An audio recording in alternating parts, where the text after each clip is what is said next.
Anytime your body has pain, it's your body's way of telling you that, hey, something's wrong and I'm trying to get your attention. The place that you have pain is not where the injury is. And this is why it's so important to really kind of pay attention and get things looked at. The place where the pain is the area that is being overcompensated or is overcompensating for the area that's actually injured. Okay, this is the area right now that we have of weakness. It's either been injured or it's overcompensating for the area that's injured, but this is the starting point. So your body's saying, hey, let's start here and then start connecting the dots. Hello, Mike. It's so nice to have you on the show today. How are you doing? Good. Beautiful, my man. And thank you so very much for being here. You see, I truly appreciate you. And you see, Mike, oftentimes I love to thank my guests for two things. And I do this so often to the point where it has become my anthem. So, firstly, my man, I want to say thank you so very much for investing in yourself. You see, you are on this platform right now because you did invest that in yourself. And oftentimes, my man, I love to make reference to the amazing mango tree. Let's say some couple of months back, like I was on a particular road, and just by the roadside, there was this very tall, unattractive mango tree. And I used the word unattractive because the mango tree's got no mangoes on it, and the leaves were all dry. So I just walked past it and I went my way.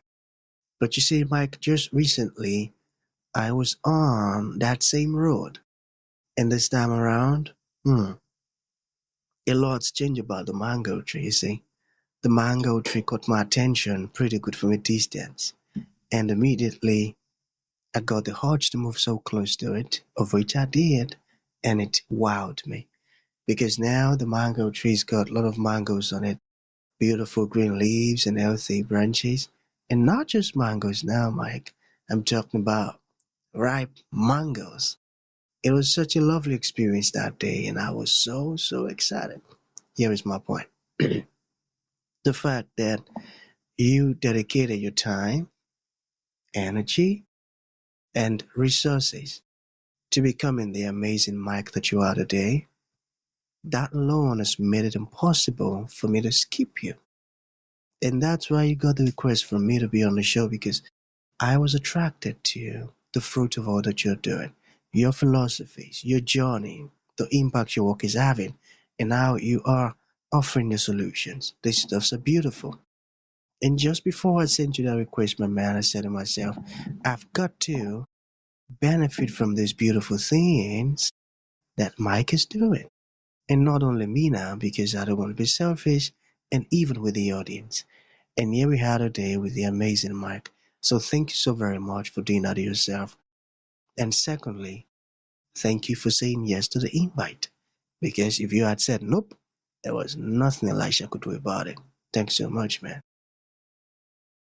Beautiful. So let's do it. You see, I am quite excited to have you on the show today, Mike, for some reasons. Firstly, my interest in knowledge seeking.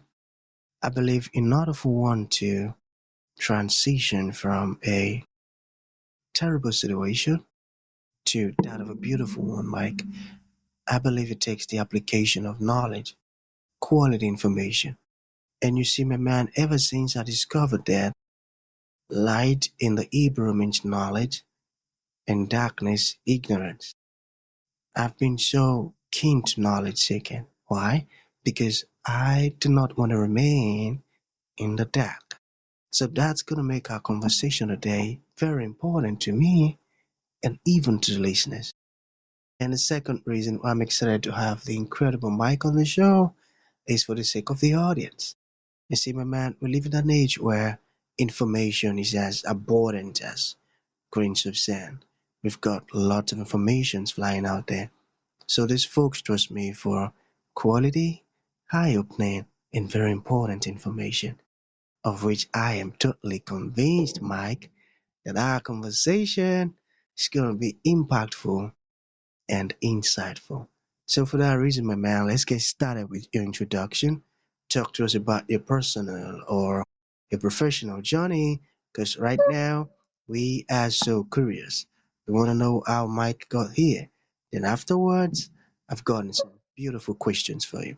Okay, Mike, my man, over to you. Sorry, man. Yeah. So my name is Mike DeCubellis. I'm a chiropractor, but I've also done quite a bit of extensive training besides that. And really, my whole journey is kind of similar to what you had said. Is I really just wanted more knowledge. So as I went through and did my chiropractic school, started treating patients and opened my own practice. I started noticing that I felt some things were lacking. Some things didn't make sense with the way that I had been taught to treat patients. We weren't getting the outcomes that I really wanted. So at that point, I decided to go back to school, and I actually completed my fellowship in primary spine care, along with lots of other credentials as well.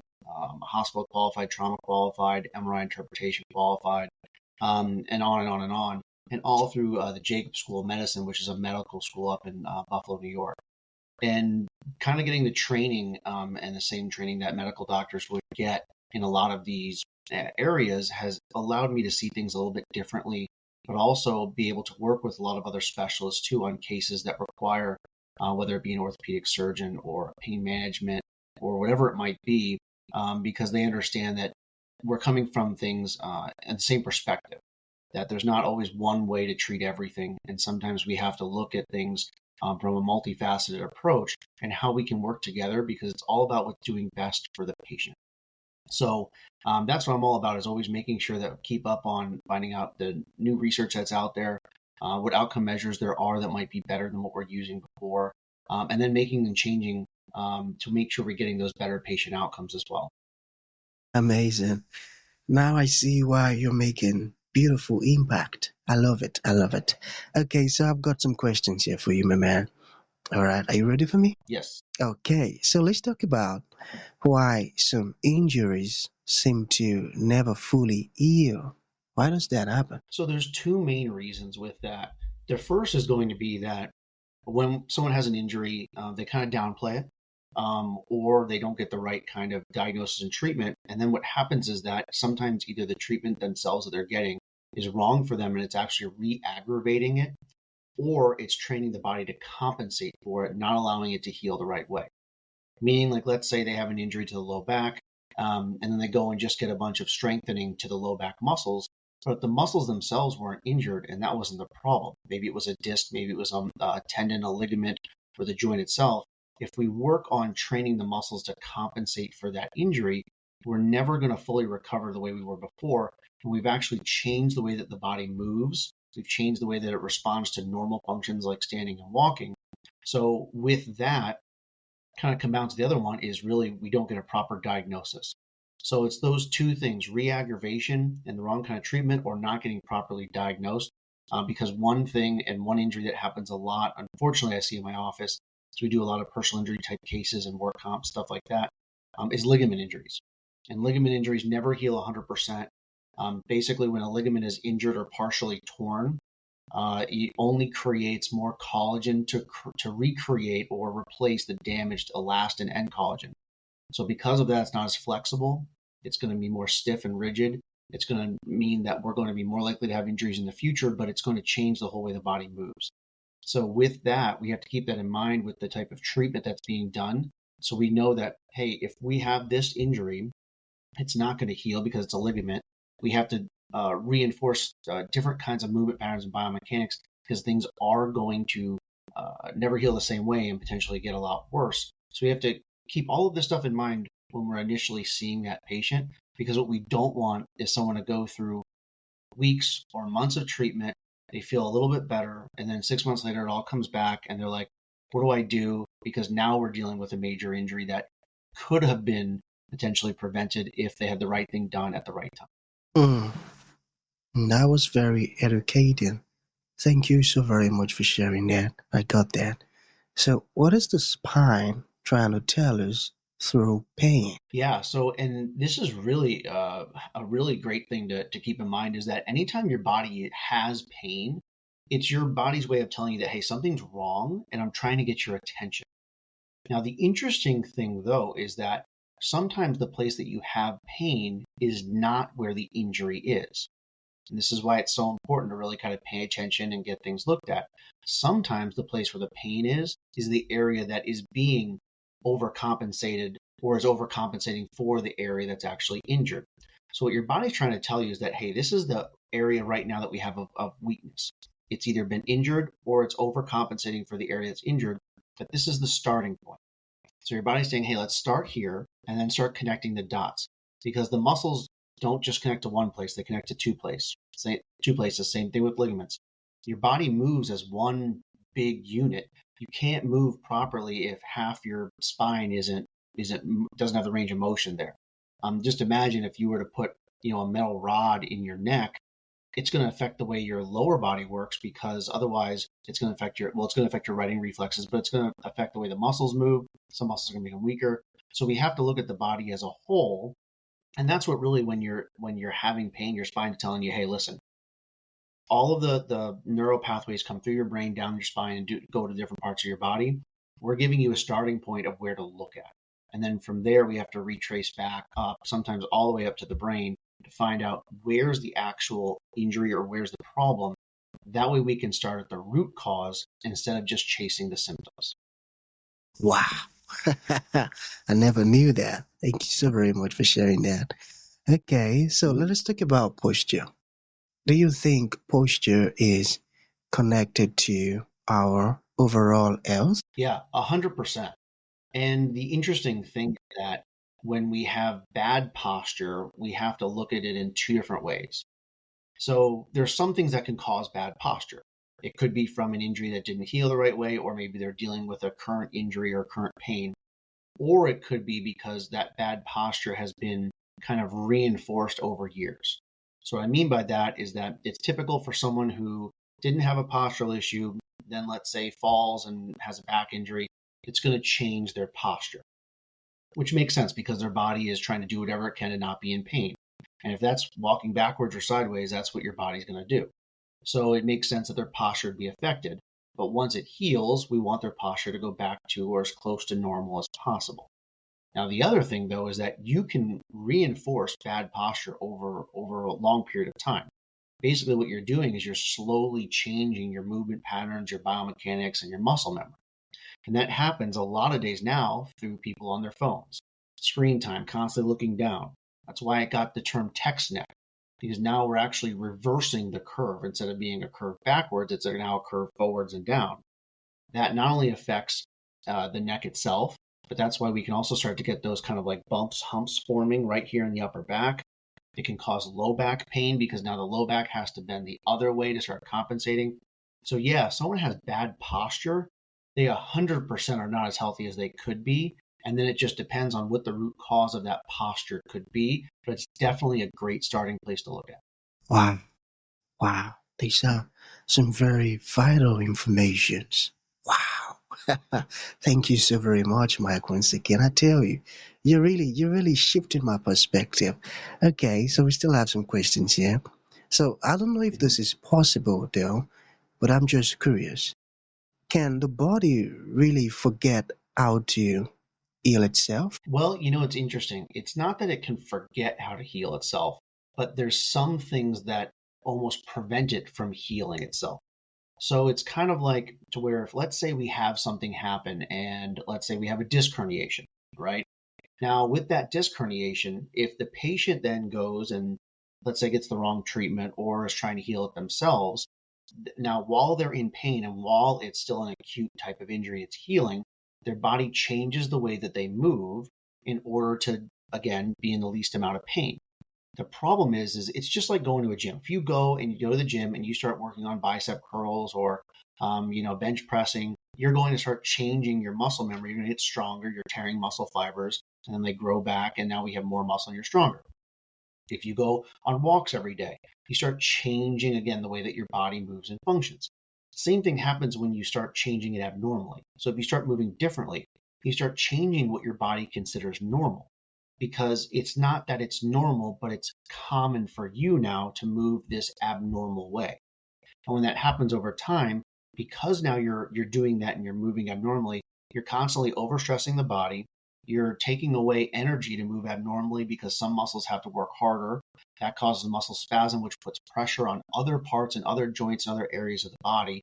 So what you've done now is it's not that the body can't heal itself, but you've put yourself in a very disadvantageous situation to where it can't because it has to deal with these other things. So that's how things can kind of just snowball, because otherwise you should be able to heal from most anything, and sometimes you're going to need some medical help with that. But some things that you think you should heal from, you can't because of the way it starts changing your movement and your biomechanics. And one issue leads to 2 issues, to 4, to 10, and then it's a whole body thing after a while. No bother thing. Now I understand. I got it now. So we have 2 more to go. What Mhm. do most doctors overlook when treating chronic pain? That's a great question. And the problem is when a lot of doctors treat chronic pain, they go to where the pain is right at that moment. They don't look at the full story. How did this start? If this has been there for 6 months, is this the same spot where you had pain 6 months ago? Has it moved? What type of pain do you have? What level would you give it on a scale of 0 to 10? Has any of that changed? Has anything else happened? And they have to look at the biomechanics and the movement. Because it's one thing, like, let's say you had something happen and you've been in pain for 8 months. Potentially, you could go and just get a pain injection. Now, when you inject something into the nerve to numb it, to take away the pain, it doesn't fix the problem. It just stops that nerve from firing or those signals getting to the brain to tell you that you're in pain. But the issue is still there. So what we need to do is figure out, okay, well, and I'm not against injections. Like I thoroughly use them because sometimes that's what we have to do, and that's why we co-manage with pain management doctors. But while you're out of pain, while hopefully that is working, that's when we have to get to the bottom of figuring out what's causing this nerve to be firing. Is it muscle, tendon, ligament, joint? Is it the nerve itself that's being overstimulated? What's causing the overstimulation? Then when we start working backwards, that's when we can start to get the body to actually start healing. So the problem is that these chronic things get overlooked by a lot of doctors because they look at things through a very small microscope. They look at just the issue, not, okay, well, if this has been here for a year, it's affecting almost the whole part of the body. We have to look at how it's affecting everything. Because even if it's 2% over here affecting their left knee because of the way they're moving, if we don't look at this and work on it as a whole body, it's never going to get better. And like I tell patients, if we see that we have issues in the low back and your neck and your mid back, I want to work on everything at once, because we shouldn't be doing a treatment plan for the neck and then a couple of months later, then working on your back, then a couple of months later, because then we'll never be getting this done. Because we're attacking symptoms, we're not looking at the overall problem. Hmm, I got that. They only focus on the symptoms, like what they could see on the surface, and not the root cause. Wow, and that's so dangerous. I got that. Okay, so we have 1 more to go. All right. So let's talk about lifting weights. Can lifting weights harm or help one's back? So the answer to that question is both. So it can help, but as long as you do it the right way, because it can hurt if you don't. So the biggest problem that people end up with weights is really twofold. First is not having proper posture and form when you're lifting that weight. And then B, lifting too much, meaning too many repetitions, or too much doing too heavy of weights. And when that happens, again, what we start doing is form is so important, because if you're trying to, let's say, do a bicep curl, and then all of a sudden the weight's a little bit too heavy, so you start leaning over to use a little bit more of your back, you're not really doing the exercise you intended anymore. You're doing something totally different. And now you're working muscles out abnormally, which now is going to reinforce that abnormal movement, and it's going to cause problems later. Because what happens is that when you tear muscle fiber, your body goes and it repairs it, and it first puts immature collagen in there. And if it's moving and working the right way, it matures, you get more muscle, you get stronger.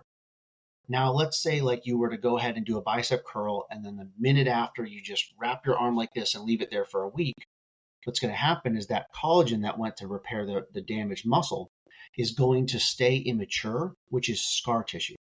So now you get scar tissue that forms in the muscles because it was abnormally used.